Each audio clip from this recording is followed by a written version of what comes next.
चलो, और कोई बच्चा आएगा अभी? कुछ किसी को आइडिया है? श्रेया, इससे पहले कोई क्लास हुई थी बेटा, और स्टूडेंट थे या फिर इतने ही थे? सर इससे पहले क्लास नहीं हुई थी, आईटी चल रहा था। सर इतना ही आएंगे, आप स्टार्ट कर दीजिए। ठीक है, चलो ठीक है, कंटिन्यू कर लेते हैं। आईटी भी तुम लोगों का खत्म हो गया होगा। चलो कंटिन्यू करते हैं।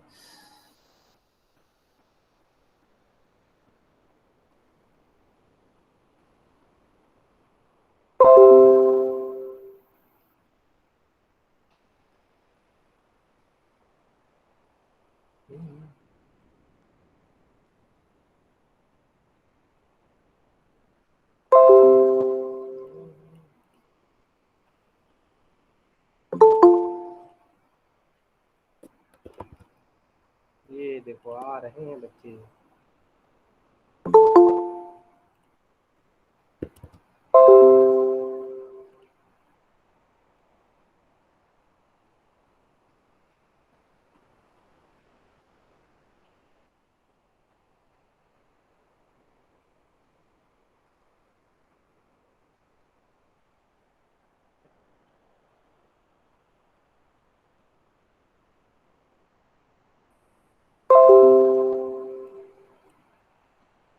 चलो बच्चे ज्वाइन होते रहेंगे, हम कंटिन्यू कर लेते हैं।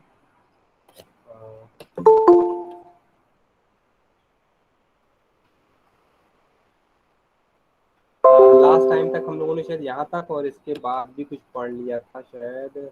हाँ, डिफरेंट टाइप्स ऑफ फाइल पढ़ी थी, जिसमें से याद हो तो टेक्स्ट फाइल को भी हम लोगों ने विजिट कर लिया था। उसके बाद हमारे पास आती है बाइनरी फाइल। ठीक है, तो एक फटाफट यहाँ से स्टार्ट करते हैं, बहुत शॉर्ट में, तब तक एक दो बच्चे और आना होगा तो आ जाएंगे।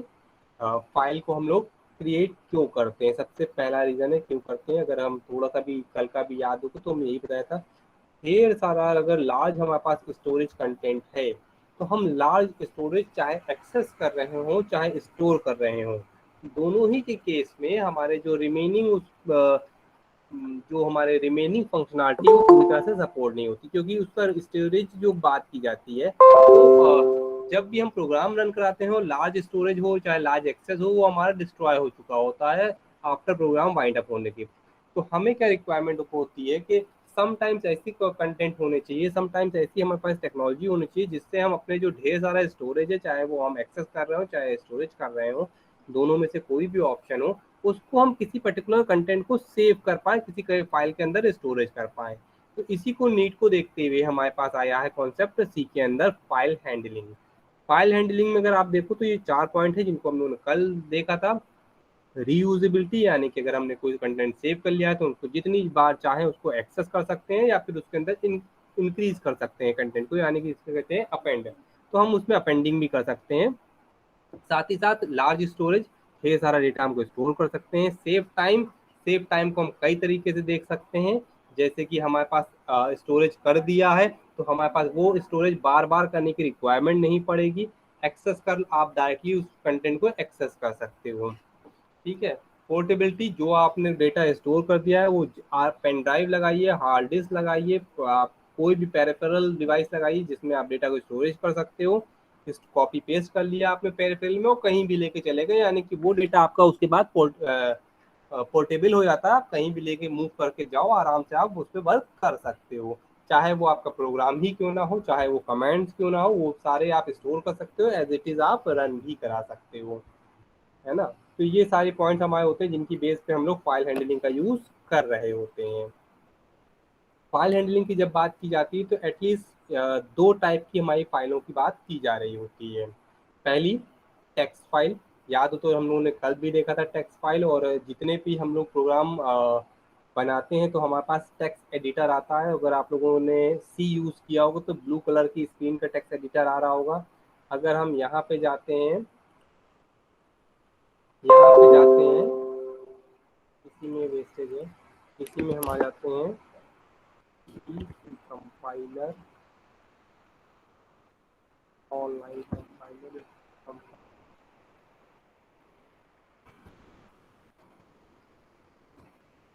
Compiler, GB compiler. जैसे ये ओपन कर लिया है तो यहाँ पे जो अगर आपको स्क्रीन ये दिख रही है ब्लैक कलर की, इसमें हम अपने कंटेंट को टाइप कर रहे हैं। ठीक, अब इसका स्टोरेज कहीं दूसरी जगह पे करेंगे तो ये हमारे पास ये वाला हमारे पास एडिटर आ गया जहाँ पे आप एडिट कर रहे हो, और इसको कहीं पे दूसरी अगर कोई और फाइल बनाई उसको आप कहीं और स्टोर कर सकते हो। हाँ, क्योंकि ये हमारा ऑनलाइन एडिटर है तो ये सेव हो रहा है ऑनलाइन प्लेटफॉर्म के ऊपर, तो ये हमें ध्यान में रखना पड़ेगा। ये सारे कंटेंट जो हमारे प्लेटफॉर्म ऑनलाइन पे होते थे जिनको हमें एक्सेस करने में थोड़ी इश्यूज है, अगर यही काम हम अपने सिस्टम पे करेंगे तो आप अपने नाम का फोल्डर बनाइए, उसके अंदर सारे डेटा को आप स्टोर करते चले जाओ, तो आप इजीली उसको स्टोर भी कर सकते हो, तो कोई इशू नहीं आएगा वहाँ पे। कहाँ गया हमारा कंटेंट, ये आ गया। ठीक है, तो ये टेक्स्ट एडिटर का जो मेन फाइल का कॉन्सेप्ट होता है वो डॉट टेक्स्ट एक्सटेंशन होता है। तो मैंने कल भी आपको दिखाया था डॉट टी से सेव करेंगे अपनी फाइल को तो आपकी फाइल सेव हो जाएगी, तो वो टेक्स्ट फाइल कहलाई जाएगी जिसको हम लोग यूज़ करेंगे। तो आज अगर मौका मिला, अभी थ्योरी थोड़ी सी और भी है, थ्योरी के वाइंड अप होने के बाद अगर प्रोग्राम तक पहुंच गए तो हम आपको फाइल भी बना के दिखाएंगे, उसको सेव करके आपका एक्सटेंशन दिखाएंगे कि आप कैसे है। वैसे मैंने कल भी एक्सटेंशन दिखाया था लेकिन उसमें कोई प्रोग्राम में डेटा स्टोरेज नहीं था उस समय डेटा। ठीक है, चलो बेटा हम आ रहे हैं ना, 1 मिनट चलो। हाँ बेटा है, हम चलो चलो हम पूछेंगे दादी। ठीक है, जाओ अभी आ रहे हैं, नहीं तो फिर हम डांटेंगे।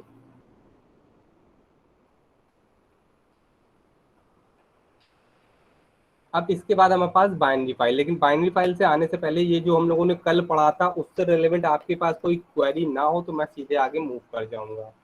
ठीक है, तो सबसे पहले आप कल वाला अपना बताओ, किसी की कोई क्वेरी तो नहीं है? No sir. ठीक है, चलो फिर आगे कंटिन्यू करते हैं।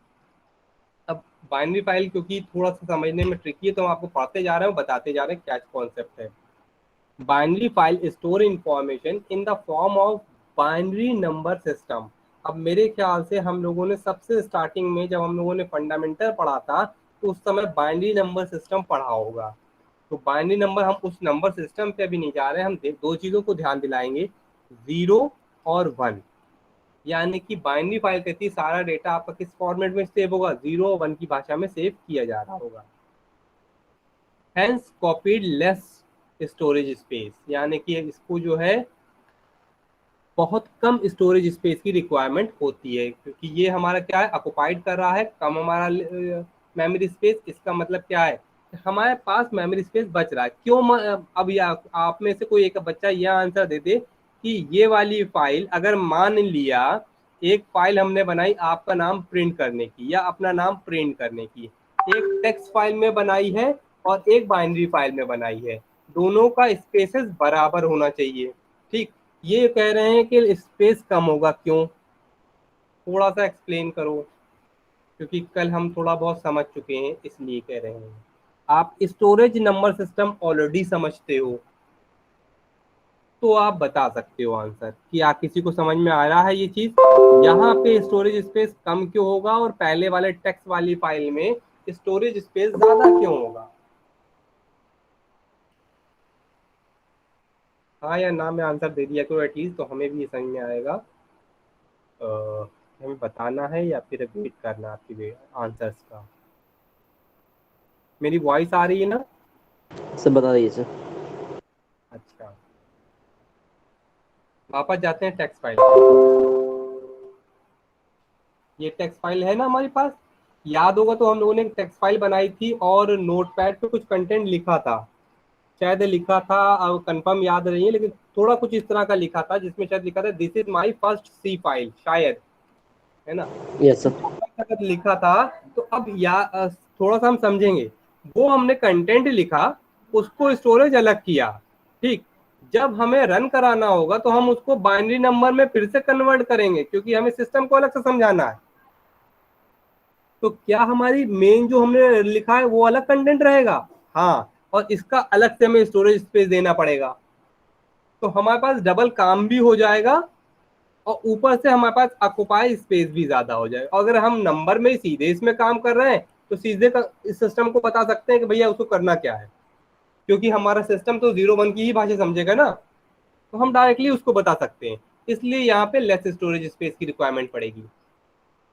अब इन्होंने सिंपल वर्ड्स में क्या बोला है, it store the information in the same way as the information is held in computer memory. जैसे कंप्यूटर मेमोरी में रिक्वायरमेंट होती है, हमने उसको कंप्यूटर सिस्टम को बता दिया, कंप्यूटर मेमोरी को बता दिया आपको डेटा कैसे स्टोर करना है, तो उसका इश्यूज नहीं रह जाता है। तो ऑटोमेटिकली हमारी वो समराइज डेटा होगा, एक्सपेंडेड डेटा नहीं होगा। It provide much easier to access by default. अगर हम कहते हैं 0 1 की भाषा में है तो फास्ट एक्सेस होगा और इजी होगा। किसके अकॉर्डिंग इजी होगा? सिस्टम के अकॉर्डिंग इजी होगा, ताकि हमने जैसे ही अपनी क्वेरी फायर की उसके फट से डेटा में निकाल के इजीली प्रोवाइड कर देगा। अब कॉपी पेन रखे हो तो फिर एक चीज नोट डाउन करने वाली है, यहाँ पे BIN यानी कि बाइनरी फाइल के लिए BIN एक्सटेंशन देंगे। अगर हमें टेक्स्ट फाइल है तो फिर हम .txt एक्सटेंशन देते हैं। तो हमारे पास सामने क्या चीज आ गए, दो एक्सटेंशन दिख रहे हैं, BIN और TXT। एक चीज जो मेरे ख्याल से भी छूट गई होगी तो मैं दोबारा रिपीट कर दूंगा। चलो नेक्स्ट वाले में देखते फिर बता देंगे। It overcome the drawback of a text file since it is readable to human। अब यहाँ पे टेक्स्ट फाइल की बात है, since it is not readable to human the information is secure। तो बाय डिफॉल्ट हमारी इंफॉर्मेशन क्या होती है, सिक्योर रहती है, क्योंकि बाइनरी फाइल 0 1 की भाषा में होती है तो उसको डायरेक्टली ह्यूमन नहीं पढ़ सकता। वो पढ़ेगा क्या, 0 1 0 1 0 1 0 1, उसको ट्रांसलेट करने में उसको टाइम लगेगा, तो वो उसके लिए कहीं ना कहीं रीडेबिलिटी थोड़ा सा ट्रिकी काम हो जाता है। Binary file provide to be a best way to store information. अब बेस्ट वे क्यों लिखा जा रहा है, सिर्फ इसलिए क्योंकि ये हमारी सिक्योरिटी को इम्प्रूव करा देती है, क्योंकि ये फाइल हमारी परफॉर्मेंस को इंक्रीज कर जाती है। परफॉर्मेंस क्यों इंक्रीज करेगी, जब हमारी एक ही फाइल होगी और डायरेक्टली एक्सेस करना होगा, इसको हमें ट्रांसलेट करने की रिक्वायरमेंट नहीं होगी कि हमने बाइनरी टेक्स्ट टू बाइनरी में कन्वर्ट कर रहे हो फिर एक्सेस कर रहे हैं, तो हमारी परफॉर्मेंस इंक्रीज हो जाएगी, फास्ट हो जाएगी। यहाँ पे फास्ट वाला कोई भी वर्ड वर्क नहीं किया गया है, ये हमारी टेक्स्ट फाइल के according binary file fast working करेगी, क्योंकि वो सीधे 0 1 की भाषा में है। ठीक है, तो हमें ये समझना पड़ेगा कि जितनी भी हमारी बाइनरी फाइल है वो टेक्स्ट फाइल से फास्ट वर्किंग आती है, लेकिन अगर हमें कुछ ऐसा काम करना है जो स्टोरेज रीडेबल ह्यूमन रीडेबल में करना है तो हमें टेक्स्ट फाइल में करना है। ठीक है, तो हम लोग धीरे धीरे देखेंगे, दोनों फाइलों का वर्क देखेंगे, तो आगे मूव करते हैं इसके according. In C language each file is simple. अब यहाँ पे देखो ध्यान से पढ़ना है और इसको समझना है, सिक्वेंशियल स्ट्रीम ऑफ बाइट। क्योंकि कल जो हम लोगों ने लेक्चर लिया था तो आप लोगों को यही पूछे थे स्ट्रीम क्या है, तो यहाँ पे सिक्वेंशियल स्ट्रीम ऑफ बाइट। क्यों, अगर इसी पीपीटी को आप देख लो तो ढेर सारा बाइट्स ऐसे मेंशन किया गया है, 1 by 1 स्टेटमेंट के फॉर्मेट में मेंशन कर रहे हैं, या फिर पैराग्राफ के फॉर्मेट में हम लोग मेंशन कर रहे होते हैं। तो जो ये मेंशन है इसको सी के अकॉर्डिंग क्या कहेंगे, सारी जो कंटेंट है वो सीक्वेंस के एक बाइट में है, यानी कि सारा डेटा 1 by 1 एक के बाद एक लिखा जाता है हमारी फाइल के अंदर। इसमें स्ट्रक्चर को फॉलो नहीं किया जाता, जैसे कि हम लोग स्ट्रक्चर पढ़े थे उस फॉर्मेटिंग में मेंशन नहीं किया जा रहा होता है। भले ही आपने उसमें मेंशन किया हो, लेकिन वो एक्सेस जो करेगा, वो स्टोरेज जो करेगा वो सीक्वेंस वाले में किया करेगा। एक्सेस आप कर सकते हो, अथॉरिटी वो आगे दिखाऊंगा, मैं पैटर्न बताऊंगा, लेकिन जो स्टोरेज का कॉन्सेप्ट होता है वो सिक्वेंशियली होता है। ठीक है, file must be opened properly before it can be accessed for reading and writing। यानी कि इन्होंने कहा है कि हर कंडीशन में हमें फाइल को पहले ओपन करना है ताकि वो रीड और राइट के फॉर्मेट में हमारे पास अवेलेबिलिटी में आए। हम डायरेक्टली फाइल को रीड और राइट नहीं कर सकते। When a file is open, a stream is associated with a file। अब स्ट्रीम क्या है, जैसे ही फाइल हमारे पास ओपन हो जाएगी तो फिर हमारा ये जो डेटा होता है उसको हम एक्सेस कर सकते हैं। तो वो क्या, associated with a file, file के साथ अटैच हो जाता है, यानी कि लोड कर दिया जाता है। ठीक है, successfully open a file return a pointer. अब यहाँ पे समझेंगे, return a pointer to a file structure. File के स्ट्रक्चर के अकॉर्डिंग वो एक पॉइंटर को रिटर्न करते हैं। किसके लिए पॉइंटर रिटर्न करेंगे, यहाँ पे जो फाइल ओपन की है उसका एड्रेस आपको कहीं ना कहीं मेंशन करना है। तो अभी आप देखोगे कि फाइल को अगर ओपन करने के लिए हम क्या करेंगे, एक फाइल का पॉइंटर बनाएंगे और उसमें हम उस एड्रेस को स्टोर करेंगे। Which contain a file descriptor and file control block. अब जिसकी ये चीज बताई जा रही है वो हम यहाँ पे बताते हैं। यहाँ पे एक फाइल नाम का हमारे पास क्लास अवेलेबिलिटी में रहता है, जिसके हम पॉइंटर मेंशन कर रहे होते हैं, या फिर आप डायरेक्टली कह दो, चाहे आप पॉइंटर कह लो या फिर इसको वेरिएबल्स कह सकते हैं आप। अगर एस्ट्रिक नहीं लगाएंगे तो हम वेरिएबल्स हो जाएंगे। दोनों ही कंडीशन पे ये एड्रेस को स्टोरेज करेंगे। नीचे ठीक है, नीचे प्रोग्राम दोनों ही कंडीशन पे ये एड्रेस को स्टोरेज कर रहे होंगे। अब एड्रेस को स्टोरेज करने का मतलब क्या हुआ, ये उस फाइल को पॉइंट करेंगे जिसको आपने अभी अभी रिसेंटली ओपन किया है, जो लास्ट में ये बता रहे हैं। Successful open a file return a pointer to a file structure. ये क्या करता है, एक जो भी फाइल का स्ट्रक्चर है उसको पॉइंट कराने के लिए एड्रेस बता रहा होता है। विच कंटेन अ डिस्क्रिप्टर, जो डिस्क्राइब करता है, जिसके अंदर क्या होता है, जो एड्रेस आपके पास स्टोरेज होता है उसके साथ साथ और क्या कॉन्सेप्ट क्या होता है, जो डिस्क्राइब कर रहा होता है कि फाइल कहाँ पे स्टोरेज होती है। एड्रेस की हेल्प से आप इसको बता सकते हो कि आपकी फाइल कहाँ पे स्टोरेज है। और फाइल के कंट्रोल ब्लॉक, यानी कि कितने स्टोरेज में आपकी फाइल है और कितना डेटा को आप एक्सेस करने की अथॉरिटी रखते हो, ये सारी चीजें ये एक्सप्लेन कर रहा होता है। नेक्स्ट इस वाले में आते हैं, तो इसमें क्या पे आएगा हमारे पास, दो वेरिएबल्स आपने फाइल के पॉइंटर के डिफाइन किए हैं, ये फाइल का नाम आ रहा है। आगे आके आप प्रोग्राम देखो तो और अच्छे समझोगे, अभी शॉर्ट में समझा रहे हैं यहाँ पे। तो यहाँ पे क्या लिखा है, वेरिएबल्स ऑफ फाइल, जो फाइल टाइप का हमारे पास क्लास होता है उसके आपने दो वेरिएबल्स डिक्लेयर किए हैं। They will be assign address of a file, जो हमारे फाइल इन दोनों में क्या है, हमारा फाइल का एड्रेस स्टोर हो रहा होगा। Address of file descriptor that is an area of the memory that will be associated with the input and output stream। अब ये कौन सा कॉम्प्ट है, जो पहले हमने अभी प्रीवियस में पढ़ा है उसी चीज को फिर से यहाँ पे एक्सप्लेन किया गया है। यानी कि इसके अंदर वो फाइलों का डिटेलिंग आ जाएगी जिसको आपने लिंक किया है। अब लिंक करने का मतलब होता है फाइल के पास आपका बहुत बड़ा डेटा होगा, वो सारा फाइल का एड्रेस आपके पास इसके पास स्टोरेज हो जाएगा। स्टोरेज होने का मतलब क्या हो रहा है, an area of a memory that will be associated with the input and output stream। उसकी इंफॉर्मेशन होती है जहां पे आपकी फाइल पूरी स्टोरेज है, या फिर फाइल जो स्टोरेज इसमें जितनी बड़ी भी फाइल है उस पूरी फाइल का इंफॉर्मेशन हमारी इस एड्रेस के अंदर स्टोर कर दिया जा रहा होता है। वैसे ये सेम काम हमारा पॉइंटर वेरिएबल भी करता है, यहाँ पे डिस्क्राइब बहुत अच्छे से किया गया है।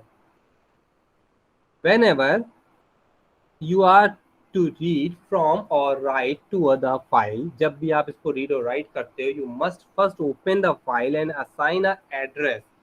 हर कंडीशन पे आपको ओपन करना पड़ेगा और assign address of its file descriptor to the file pointer. क्योंकि अगर ये वाली बात बोल रहे हैं तो ये आपको करना ही पड़ेगा। आपको हर कंडीशन में इसके अंदर इक्वल साइन प्रोवाइड करके एक फाइल का एड्रेस प्रोवाइड करना पड़ेगा। बिना फाइल का एड्रेस प्रोवाइड किए आप वर्किंग नहीं कर पाओगे, यानी कि उसको एक्सेस नहीं कर पाओगे जो फाइल को आप एक्सेस करना चाहते हो, जिस भी फाइल की आप इंफॉर्मेशन गेन करना चाहते हो।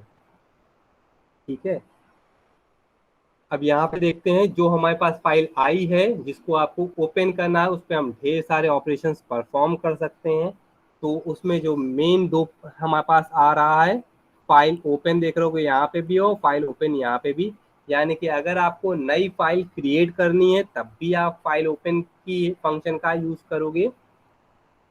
अगर आपको एग्जिस्टिंग फाइल ओपन करनी है तब भी आप फाइल ओपन का यूज करोगे। दोनों केस में आप फाइल ओपन का यूज कर रहे होंगे।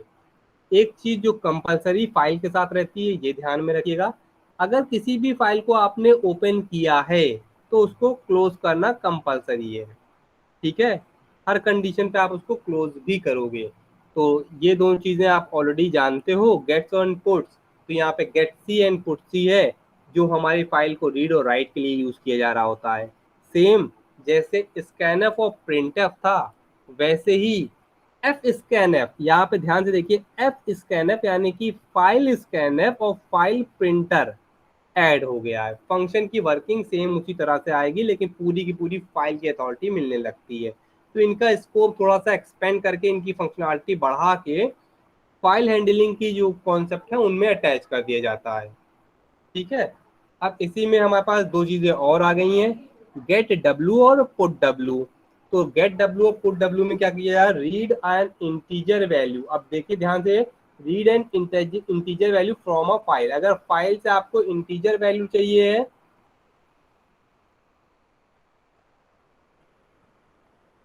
सॉरी इंटीग्रल वैल्यू की बात की जा रही है यहाँ पे स्पेशली रूप से। वैसे तो वेटिंग टाइम का आता है इंटीग्रल वैल्यू से रिलेवेंट,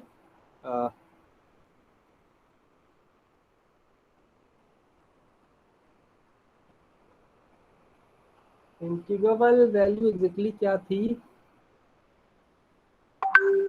ये चलो देख लेंगे, इसका मुझे ध्यान नहीं आ रहा एग्जैक्टली यहाँ पे ये क्या वर्किंग थी इसकी।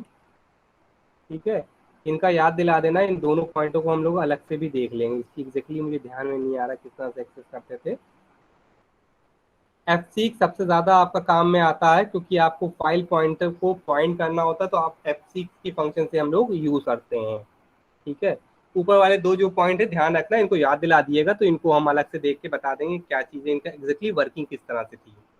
ठीक है,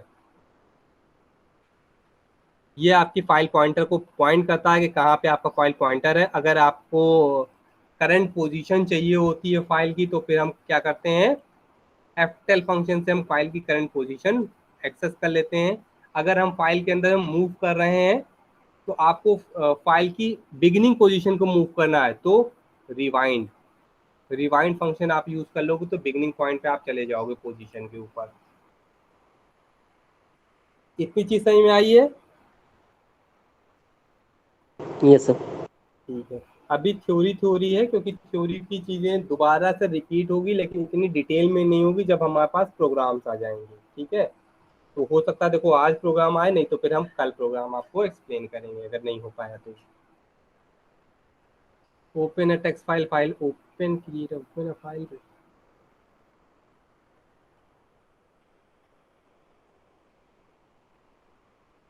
फाइल ओपन के लिए कहा जा रहा है कि बिना फाइल ओपन यूज किया फाइल ओपन और क्लोज नहीं कर सकते हैं। ठीक है, अब यहाँ पे आ गया हमारे पास सिंटेक्स फाइल का। मैंने वैसे बनाया था प्रोग्राम, हो गया था शायद, सेव नहीं किया होगा। अब जो फाइल का कॉन्सेप्ट आ रहा है तो हम दो चीजों को, दो जगहों को मैच कराते हैं। अब इससे पहले वाली लाइन कहाँ लिखी है ये दिखा रहे हैं, ये जो हमारी फाइल वाली है लाइन, ये वाली लाइन इसके ऊपर आ जाएगी जहाँ पे ये फाइल पॉइंटर है। ठीक है, क्योंकि सिंटेक्स लिखा हुआ है इसलिए मेंशन नहीं किया गया है। ठीक, आप ऐसे समझोगे ये वाली फाइल है और ये जो फाइल पॉइंटर है, फाइल पॉइंटर ये आ गया। ठीक है, अब ये जो फाइल का पॉइंटर डिफाइन कर लिया गया है, इसके आगे का बात यहाँ से मेंशन किया जा रहा है। अब इसको समझेंगे कि ये क्या काम कर रहे हैं।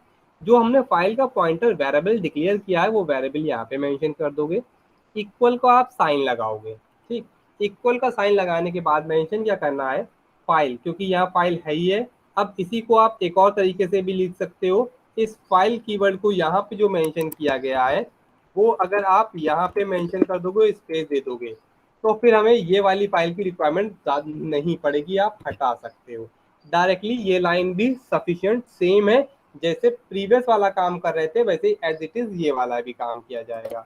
तो हम दोनों पैटर्न से आपको बता दे रहे हैं। ये एक बेस्ट वे है, आपने ग्लोबल वेरिएबल डिक्लेयर कर लिया है ताकि आप कहीं पे भी इस वेरिएबल का यूज कर सकते हो, इसलिए ग्लोबल वेरिएबल हम लोग डिक्लेयर कर लेते हैं। तो आपको जहाँ पे मन करेगा वहाँ पे ये वेरिएबल आप डिक्लेयर कर लोगे।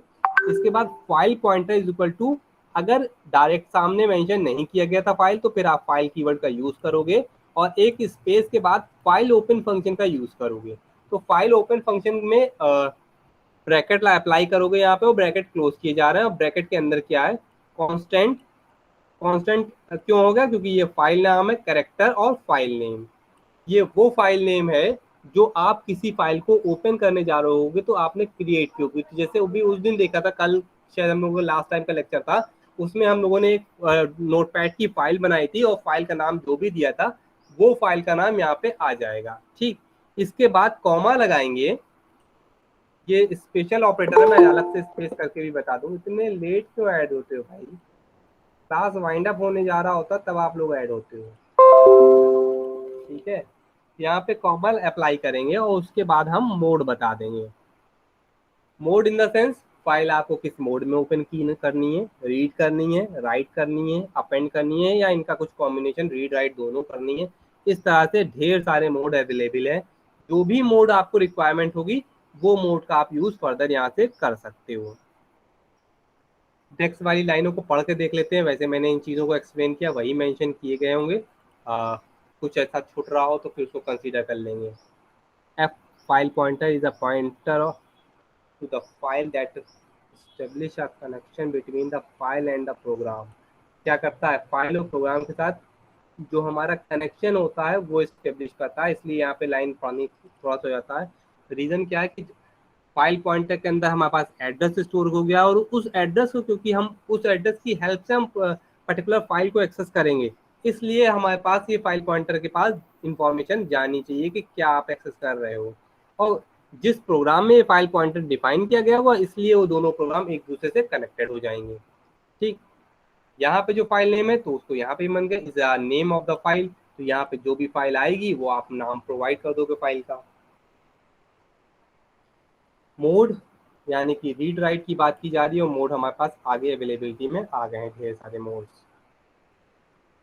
इन मोडों में जो सबसे ज़्यादा यूज होने वाले मोड हैं वो सारे नहीं हैं, यहाँ तक के मोड हम लोग ज़्यादातर यूज कर लेते हैं। इसके बाद वाले मोड एज इट इज़ पड़े रह जाते हैं, ज़्यादातर हम लोग यूज की रिक्वायरमेंट नहीं होती, या रिक्वायरमेंट कोई भी आपको है तो ए बी मोड और आर ए बी जो आपको रिक्वायरमेंट होती है उससे रिलेवेंट आप ऐड कर सकते हो। ढेर सारे मोड दिए हैं कि आपको जो भी मोड की रिक्वायरमेंट है आप उस मोड का यूज़ कर सकते हो। तो हम 2-4 मोडों को देखते हैं, रिमेनिंग आप लोग समझ पढ़ लेना, अगर ना समझ में आए तो बता देना। जैसे आर लिखा है, अब आर लिखा कहाँ पे जाएगा, वापस जाते हैं।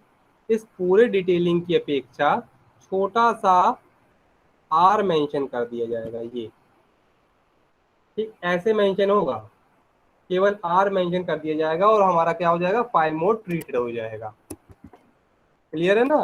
तो अब यहाँ पे जो ये मोड दिए हुए हैं, इतने मोडों में से हम कोई भी एक मोड वहां पे यूज कर लेंगे कॉमा के बाद, तो वो हमारा मोड एक्टिवेट हो जाएगा। यानी कि रीड में करना है, राइट में करना है, जिसमें भी आपकी अथॉरिटी दी जाएगी।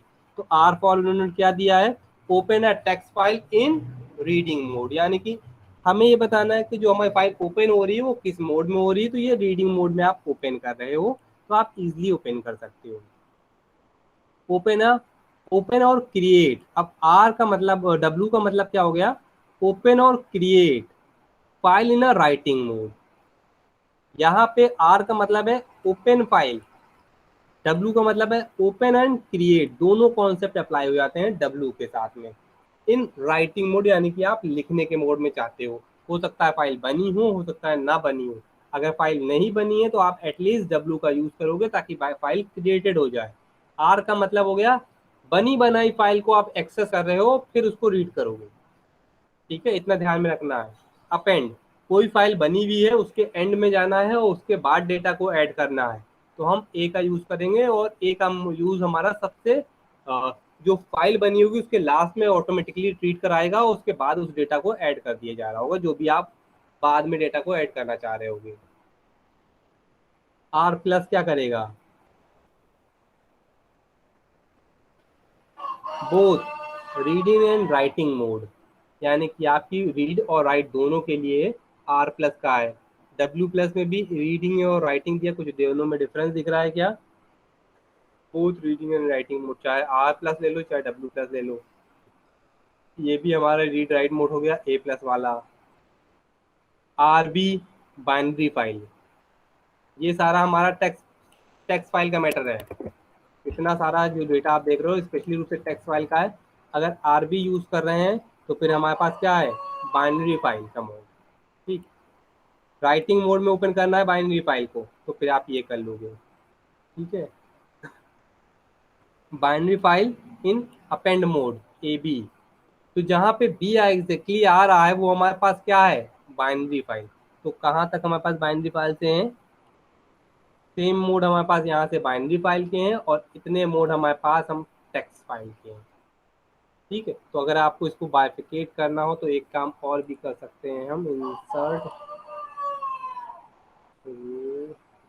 लो, ज़्यादा हो गई,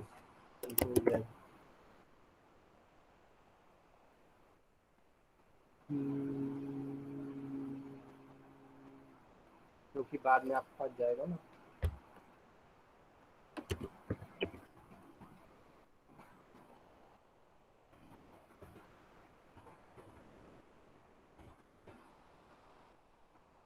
ठीक, ये बाइनरी फाइल मोड्स आ गए और इसी तरह से यहाँ पे आ जाएगी हमारे पास टेक्स्ट फाइल मोड।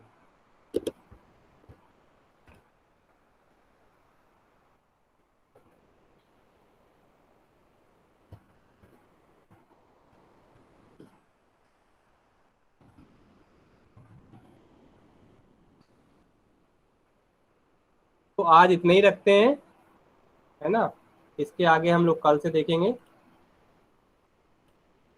एक काम जरूर देख लेना, क्योंकि इनकी चीजें आपको थोड़ी सी रिवीजन कर लेना, क्योंकि कल जब हम लोगों का प्रोग्राम आएगा और प्रोग्राम के केस में हम लोग पढ़ रहे होंगे, तो ये थोड़ी सी चीजें अगर आपको याद रहेंगी तो आप अच्छे से थोड़ा सा उसकी प्रोग्राम को समझ पा रहे होगे। वैसे तो मैं ऑलरेडी आप लोगों को बताने की कोशिश कर लेता हूँ कि ये क्या चीज़ें हैं, लेकिन अगर याद रहेंगी तो ज़्यादा बेटर फॉर्मेट में हम लोग काम कर सकते हैं, समझ सकते हैं इन चीज़ों को। ठीक है, अटेंडेंस आप लोग की आज ले लेते हैं। इसके बाद हम थोड़ा सा थ्योरी थ्योरी था तो बोर हुए होंगे।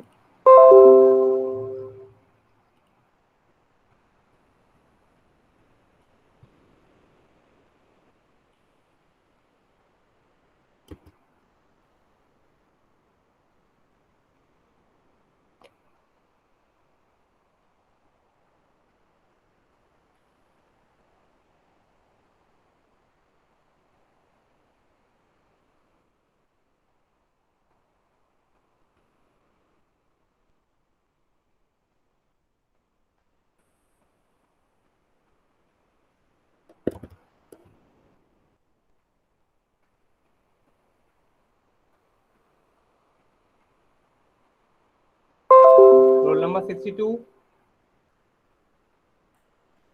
3, 4, yes sir. 5,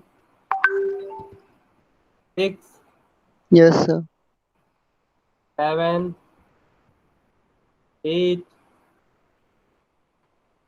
9, yes sir. Sir 64।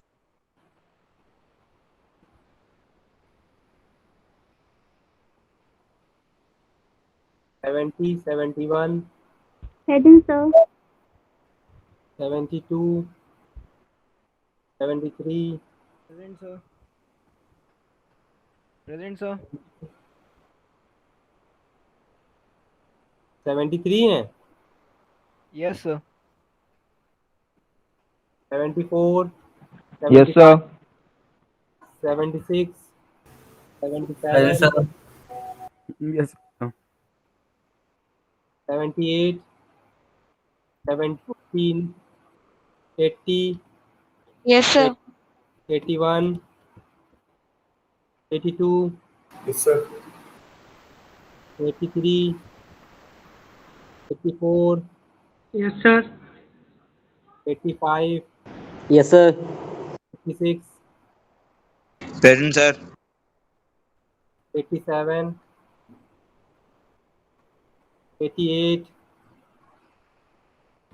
89, 90, Present sir.